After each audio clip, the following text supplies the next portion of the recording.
헌신 예배로 섬겨주신 우리 모든 여전도회 회원분들 감사드립니다. 그래서 오늘 모든 여전도회 회원들 분들과 함께 예배드리는 우리 모든 성도님들 그리고 우리 모든 청년분들 주님의 이름으로 하나님 축복합니다. 네, 오늘 본문 말씀은 우리에게 성도가 왜 그리고 어떤 근거로 헌신을 계속하게 되는가를 알려주고 있는데요. 신앙 그리고 이 신앙으로부터 비롯되는 헌신은 의지에 속한 것이 아닙니다. 하나님이 먼저 우리 안에 행하신 일이 우리의 헌신을 시작하게 하고요. 그리고 하나님께서 반드시 이루실 일이 우리를 계속해서 헌신하게 만듭니다. 이 두 가지 헌신의 기둥이 오늘 성도님들 모두 안에 있는데 오늘 126편을 통해서 더 구체적으로 이제 확인하시는 시간이 되었으면 좋겠습니다. 먼저 성도가 헌신할 수 있는 이유는 첫 번째로 구원의 기쁨 때문입니다. 성도의 헌신은 하나님의 구원을 경험하는 것이 먼저 되어야 하는 것이죠. 즉 헌신은 하나님의 구원을 경험하는 그 기쁨으로부터 나오는 반응입니다. 예배에 헌신하고 말씀에 헌신하고 기도에 헌신하고 또 가정에 가서 헌신하고 그리고 교회에 헌신하는 그 모든 일이 내가 전에 기억 속에 하나님의 구원받은 기쁨, 하나님의 응답을 받은 그 충만한 감격이 있었기 때문에 지금까지 우리가 달려올 수 있었던 것이죠. 1절과 2절 한번 살펴보도록 하겠습니다. 함께 읽어보도록 하겠습니다. 여호와께서 시온의 포로를 돌려보내실 때에 우리는 꿈꾸는 것 같았도다. 그때에 우리 입에는 웃음이 가득하고 우리 혀에는 찬양이 찼었도다. 그때에 뭇 나라 가운데에서 말하기를 여호와께서 그들을 위하여 큰 일을 행하셨도다 하였도다. 아멘. 시인의 찬송에서 이 구원의 기쁨이 이 예배로 이어지는 과정을 이렇게 표현하고 있는데요. 어떻게 성도가 헌신하게 되는가라고 한다면 오늘 시편 본문에서는 여호와께서 시온의 포로를 돌려보내시는 경험을 했기 때문에 이렇게 우리가 찬송하고 헌신할 수 있다는 것입니다. 포로에서 돌려보낸다는 것은 무엇이냐면 하나님께서 우리의 인생길을 걸어가는 와중에 우리 어떤 상황과 문제를 만났을 때 그 방향을 바꾸어서 회복하게 하시는 그 하나님의 손길을 의미합니다. 포로에서 해방되고 그리고 기근에서 풍요로 바뀌고 억압과 억눌림에서 자유케 되는 것을 경험할 때 그리고 내 안에 결핍된 것이 자유케 되고 그리고 내가 갖고 있던 인생에 대한 의문들이 풀리는 그 모든 것을 의미하죠. 하나님께서 역사에 개입하셨을 때 백성들은 자신의 현실이 꿈꾸는 것처럼 바뀌는 경험을 했습니다. 백성들 스스로 시도조차 하지 못하고 있는 모든 상황 속에서 하나님께서 주도하심으로 인해 상황이 변화되는 것을 경험했던 것이죠. 그래서 2절의 고백처럼 이미 받은 구원의 감격이 어디로 이어지냐 하면 삶의 예배로 헌신할 수 있게 합니다. 우리의 입에는 웃음이 가득하고 우리 혀에는 뭐가 찼다고요? 찬양이 찼었도다. 따라서 헌신은 이미 받았기 때문에 우리가 헌신하는 것입니다. 주께서 내 삶과 내 가정과 우리 교회를 이루어 오신 그 모든 기억들이 오늘의 감사가 되고 오늘의 헌신이 되는 것이죠. 그래서 여전도의 성도님들, 우리 성도님들의 기억 속에는 지금도 여전히 하나님께서 나와 내 가족들, 우리 사업들, 우리 교회를 세우신 그때를 잊지 않으실 겁니다. 눈물로 버틴 밤들, 그리고 새벽녘부터 하나님께 나아가 절박한 심정으로 부르짖던 나날들을 이제 기쁨과 감사로 바뀌었던 그 은혜의 때를 다 기억하고 계시지 않으십니까? 역사 속에서 위기의 때마다 우리 여성분들은 가정과 교회를 지키기 위해서 마음과 몸과 시간, 즉 생명을 쏟아내면서 헌신해 왔습니다. 예를 들어서요, 가정이 어려울 때 우리 성도님들, 여전도의 회원님들 분들만이 아니라 죄송합니다. 제가 입이 꼬였네요. 네, 우리 청년들에 이르기까지도 내가 어려울 때, 우리 가족이 어려울 때 밤이든 새벽이든 하나님께 나아가서 눈물로 기도하였습니다. 그리고 남편과 조금 갈등이 있어도, 그리고 내 배우자와 갈등이 있어도 이제 막 속이 뒤집히면서도 하나님께 가서 주여 하면서 부르짖고, 또 와서 남편분, 배우자분 밥 차려주고 막 챙겨주고 이렇게 하고요. 또 자녀들과의 갈등 속에서는 하나님께 나아가서 주여 주여 부르짖다가 또 돌아와서 이제 자녀들 또 뒷바라지 챙겨주고, 이제 내 곁에 지인들이 힘들어 할 때는 어떻게 했습니까? 그것이 내 일과 일처럼 하나님께 나아가서 주님, 이 성도, 이 친구, 이 지인, 이 문제를 주님께서 돌아봐 주시고 회복시켜 달라고 우리가 기도하지 않았습니까? 그래서 교회가 어려움이 있을 때, 아니면 교회가 어떤 상황에 봉착했을 때는 우리 성도님들 어떻게 하셨죠? 수요 기도에, 새벽 기도에 나오고 철야 기도하면서 교회를 세워갔습니다. 여기 계신 모든 여성도님들 뿐만 아니라 우리 청년들과 모든 성도님들, 왜 이렇게까지 가정과 교회와 내 삶을 위해서 하나님의 말씀에 헌신해 올 수 있었나요? 우리가 왜 어떻게 헌신할 수 있을까요? 그것은 하나님으로부터 은혜와 응답을 경험할 때 가능한 것입니다. 내 문제를 놓고 붙들며 씨름할 때, 그 문제가 하나님의 말씀과 하나님의 은혜 속에서 그 문제가 풀어져 갈 때 하나님의 살아계심을 경험하면서 우리가 더 그 하나님을 예배하고 헌신하는 삶으로 이끌어 가는 것이죠. 이것은 단연 여전도의 여성도님들만 해당하는 것이 아니라 여기 계신 남자 성도님들도, 그리고 우리 청년들에게도 해당되는 것입니다. 우리가 헌신할 수 있는 이유는 정리하면 내 삶을 바꾸어 주시는 하나님의 손길을 경험했기 때문이며, 내 안의 죄 문제가 구원받고 내 몸의 질고가 나음을 경험하고 내 기도가 응답받으며 내 인생에서 하나님의 살아계심을 경험했기 때문에 우리가 헌신할 수 있는 것이죠. 그 감격과 기쁨이 오늘도 여기 모인 모든 분들에게 충만하시기를 축복합니다. 그래서 지금 우리가 또 생각해 볼 때 우리의 헌신에는 계속해서 하나님께 이미 받은 은혜와 기쁨이 가득하십니까? 여러분, 찬송가에 이런 가사가 있죠. 받은 복을 세어 보아라, 이런 가사가 있죠. 받은 복을 세어 보십시오. 그 받은 복이 우리가 지금도 오늘도 헌신할 수 있게 만드는 엔진이 될 것입니다. 그래서 그리고 두 번째로는 성도가 헌신할 수 있는 이유는 수확의 기쁨이 있기 때문입니다. 4절과 6절 한번 읽어 보시겠습니다. 여호와여, 우리의 포로를 남방 시내들 같이 돌려 보내소서.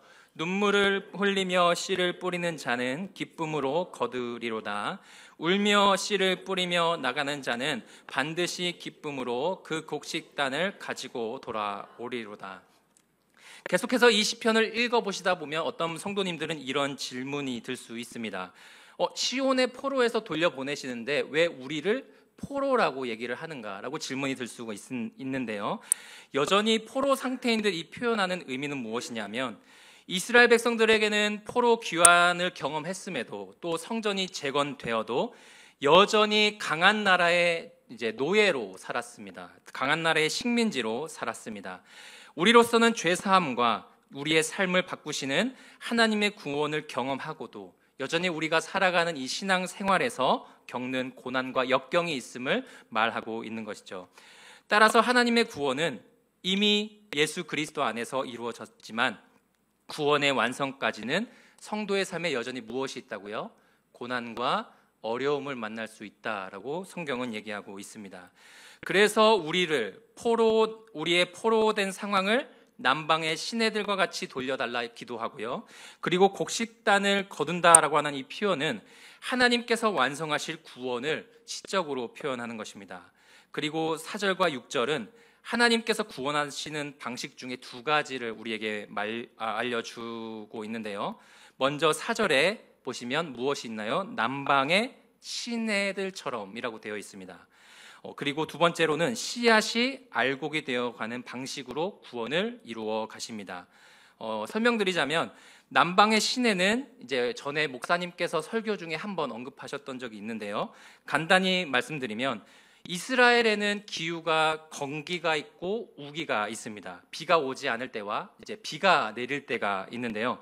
이 우기에는 비가 굉장히 많이 옵니다. 그래서 이 건천이 갑자기 물이 불어나면서 이제 하천이 되게 되는데, 이 남방의 시내는 비가 오지 않을 때는 마른 땅인데 비가 오는 우기에는 갑자기 물이 불어나서 시내가 되는 마른 하천을 의미합니다. 이것은 무엇이냐 하면 하나님의 구원은 어떻게 임하냐? 남방의 시내처럼 이 갑자기 우기 속에 물이 급속도로 불어나서 이제 시내를 이루는 것처럼 갑작스럽게 성도의 삶에 침투하시는 하나님의 구원을 의미합니다. 또 다른 한편으로는요, 씨앗이 곡식이 되어가는 것과 같이 인내의 시간이 필요하기도 함을 알려주고 있습니다. 이렇게 하나님의 두 가지 구원 방식을 생각해 본다면 우리가 경계해야 될 것들이 있는데요, 그것은 첫 번째로 조급함입니다. 하나님의 응답이 지금 당장, 지금 이 시기에 이루어져야 한다는 마음입니다. 보통 이 마음은 위기감이 들 때 많이 나타나게 되는데요, 절박한 위기의식 때문에 하나님의 뜻과 하나님의 의중을 묻기보다 하나님께서 빨리 이 상황을 해결해 주시는 그 바라는 마음에서 나타나는 태도입니다. 그리고 또 하나의 태도는 냉소주의인데요, 아무것도 변하지 않았기 때문에 그냥 이대로 그냥 어려워지게 될 것이라고 하는 체념의 마음입니다. 어려움이 계속될 때, 내가 애쓰고 노력해도 아무런 반응조차 없을 때에 이런 냉소주의가 우리 마음속에 들 수가 있습니다. 그래서 우리는 이 두 가지 태도를 경계해야 함과 동시에 오늘 하나님의 두 가지 구원 방식의 관점을 가져야 합니다. 하나님의 구원은 뭐라고요? 갑자기 임할 수 있다라고 하는 것과, 두 번째로는 씨앗이 알곡이 되어가는 인내의 시기를 거쳐가야 한다라고 하는 이 두 가지의 시선을 가지고 있습니다. 이것을 알 때에 우리는 하나님의 은혜를 갑자기 경험한 때에는 감사함으로 헌신할 수 있고요, 그리고 어려움을 지나는 눈물의 시기에는 수확의 때를 바라보면서 기쁨으로 헌신할 수 있습니다. 그래서 하나님께서는 오늘 본문에서 성취의 확실함과 수확의 확실함을 선언하시기 때문에 우리가 기쁨으로 기다릴 수 있는 것인데, 6절 한 번 더 읽어보도록 하겠습니다. 울며 씨를 뿌리러 나가는 자는 반드시 기쁨으로 그 가지고 돌아오리로다. 한 번 더 우리의 삶에 선포하시면서 읽어보시겠습니다. 울며 씨를 뿌리러 나가는 자는 반드시 기쁨으로 그 곡식단을 가지고 돌아오리로다. 이 반드시라고 하는 이 단어에 동그라미 치시면 좋겠습니다. 하나님이 무엇이라고 말씀하시나요? 반드시. 반드시 성도들이 흘린 눈물과 헌신이 결국 기쁨으로 곡식단을 거두리라고 선포하고 계십니다. 하나님은 설명하시는 분도 아니요, 설득하시는 분도 아닙니다. 반드시 이루리라고 선언하시는 분이십니다. 그렇기 때문에 우리는 오늘도 기도와 사랑, 섬김, 순종의 씨를 뿌리며 삶의 모든 자리에서 하나님께 헌신할 수 있는 것입니다. 여러분, 어거스틴이라고 하는 사람을 아십니까? 이 옛날 초대교회 목사님이셨는데요, 이 어거스틴이 썼던 고백록 13권에 보면은 어머니 모니카에 대한 회상이 적혀 있습니다.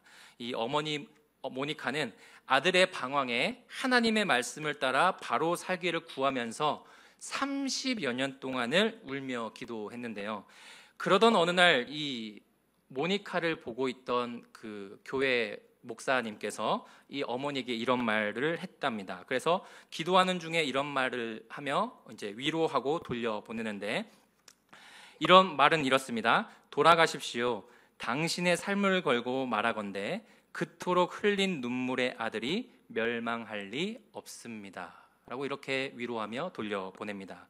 이 모니카의 이야기가 우리에게 어떤 메시지를 던지는가 하면, 모니카의 경우에 30년 동안 눈물 흘리며 씨를 뿌려야 했던 상황은 무엇인가요? 바로 자녀였습니다. 그러나 모니카의 삶을 통해 증명된 것은 무엇이냐면, 오늘 말씀과 같이 눈물로 끈질기게 씨를 뿌리는 성도는 반드시 하나님으로부터 결실을 얻게 된다라는 것입니다. 따라서 하나님께서 말씀을 통해서 성도가 헌신할 수 있는 이유는 단지 내가 경험했던 그 과거의 기억 때문만이 아니라 오늘도 하나님께서 이루시리라고 하는 그 소망의 기쁨 때문인 것이죠. 이러한 이 소망한 기쁨이 이제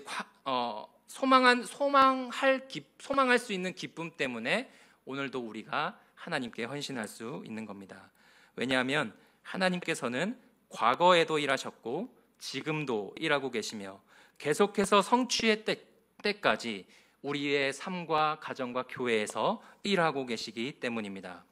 그러므로 우리가 걱정하고 근심하는 그 모든 일들에 모니카처럼 끈질기게 씨를 뿌리시는 우리 모든 여전도의 회원분들과 성도님들과 우리 청년분들이 되시기를 축복합니다. 여러분, 기도의 씨를 계속해서 뿌리십시오. 그리고 사랑의 씨를 뿌리십시오. 헌신의 씨를 뿌리는 것을 놓지 마십시오. 그러면 반드시 하나님께서 무엇이라고 말씀하십니까? 반드시 기쁨으로 곡식단을 가지고 돌아올 것이라고 말씀하십니다. 이제 말씀을 맺고자 합니다. 여전도의 성도님들, 그리고 여기 계신 모든 성도님들과 청년분들, 우리는 왜 헌신할 수가 있나요? 그것은 먼저 이미 주신 구원의 기쁨을 경험했기 때문입니다. 하나님의 은혜와 구원을 경험했기에 우리는 오늘도 헌신할 수가 있는 것이고요. 두 번째로는 반드시 주실 수확의 기쁨이 있기 때문입니다. 하나님께서 어려운 상황에도 끈질기게 씨를 뿌리는 성도들에게 반드시 기쁨으로 거둘 것이라고 선언하고 계시기 때문에 우리는 오늘도 과거의 경험만이 아니라 앞으로 성취될 기쁨을 가지고 오늘을 헌신할 수가 있는 것입니다. 그러므로 여전도의 회원분들, 그리고 여기 모인 모든 성도님들, 그리고 청년분들, 우리가 마주한 모든 문제들, 그리고 어려운 상황들에 믿음의 헌신을 포기하지 마십시오. 눈물을 흘리며 지나는 모든 과정에 있더라도 인내하면서 30년 동안 끈질기게 붙든 모니카처럼 내가 마주한 모든 삶의 문제들에 하나님을 붙들며 반드시 응답을 얻어내시는 모두가 되시기를 주님의 이름으로 축복합니다. 하나님은 이러한 모든 믿음의 성도들을 결코 내버려두지 않으시리라고 오늘 우리에게 말씀하고 있습니다. 그러므로 마지막으로 우리가 6절을 다시 한번 나와 가정과 교회에 선포하시면서 마치도록 하겠습니다. 울며 씨를 뿌리러 나가는 자는 반드시 기쁨으로 그 곡식단을 가지고 돌아오리로다. 이 기쁨이 모든 성도님들의 있기를 주님의 이름으로 축복합니다. 기도하시겠습니다.